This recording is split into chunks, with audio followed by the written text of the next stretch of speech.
Dr. Cody Sipe here with another functional fitness tip. Today we're going to talk about stance and body positions. When people perform exercises, they typically are either seated, lying down, or standing with their feet shoulder width apart. And they're really missing out on a lot of great variety that they can introduce into the program that provides purposeful variation for their body. And so we're going to look at a number of different stance positions that you can use to mix up your routine a little bit, but also provide a different challenge on your body. When we change our stance or our foot position, we create more stability in one direction and typically less stability in another direction. So if we take, for example, a typical shoulder width stance. Feet are side by side, about shoulder width apart. This is a nice, stable base position. It provides a lot of stability side to side, laterally. But you don't have a lot of stability kind of front and back. So one way to increase the front to back stability is to put one foot in front of the other. So just take a step forward. Now with this staggered stance, you can have a lot of stability forward and backward. So if you're doing things like rows or chest presses, then you'll have a lot of stability in order to use a lot of resistance. But you compromise stability laterally. So there's always kind of a give or take in whatever stance position you use. But I really encourage you to try out a lot of different stance positions. Even take the same exercise and perform it over and over in different stance positions. Kind of work these into your routine, and you'll find that you're going to have a lot more benefit through your hips and core if you are to do this. So let me demonstrate just a few stance positions for you. First, we'll start off with a standing shoulder width stance, which is the typical base stance that most people use. So here my feet are about shoulder width apart, providing good stability laterally.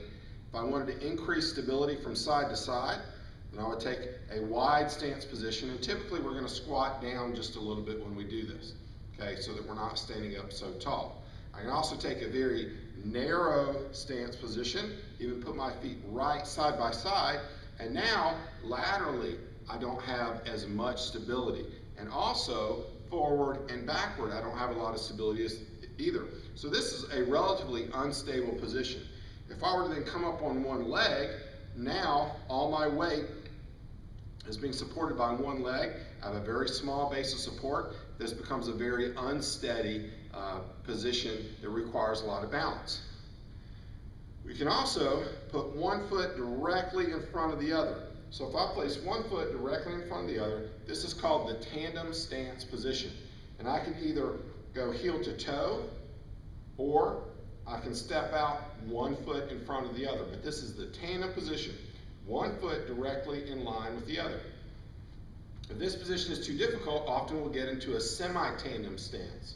So this is where you take a step forward, one foot is further in front of the other, but it's still off to the side a little bit. They are not lined up.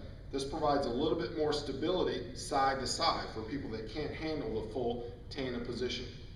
We can take that even further, and we can make a very large stance. Now where my back foot comes off the ground,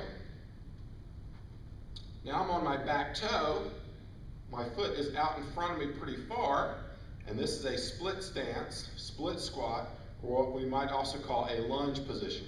Okay, now this provides a lot of stability front and back. Okay, if I'm really pushing or pulling a lot of weight, okay, this keeps me very stable. In fact, if I'm in this position, then I can only push or pull so much resistance before it pulls me forward or pulls me back. So if I really have a lot of resistance I'm using, I need to get to a very big split stance position. However, because now my legs are so spread out and up on my back toe, now I've got a lot of lateral instability, which is good. That's sometimes we want to create that instability so that we have to fight against it so that we can get better. But the standing positions aren't the only positions.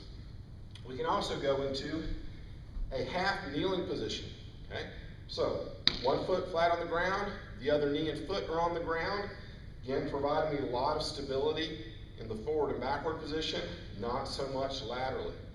I can even challenge myself more laterally by going to a inline position. So now my foot is directly in front of my knee, just like our tandem stance. So this becomes more of a tandem half kneeling position. okay? A lot of instability right and left.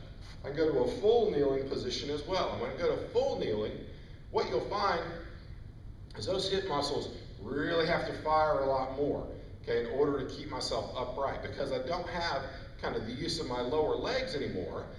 That force is coming from my knees. You're going to find there's a lot more work that has to be done through the hips, through the core, in this sort of full kneeling position.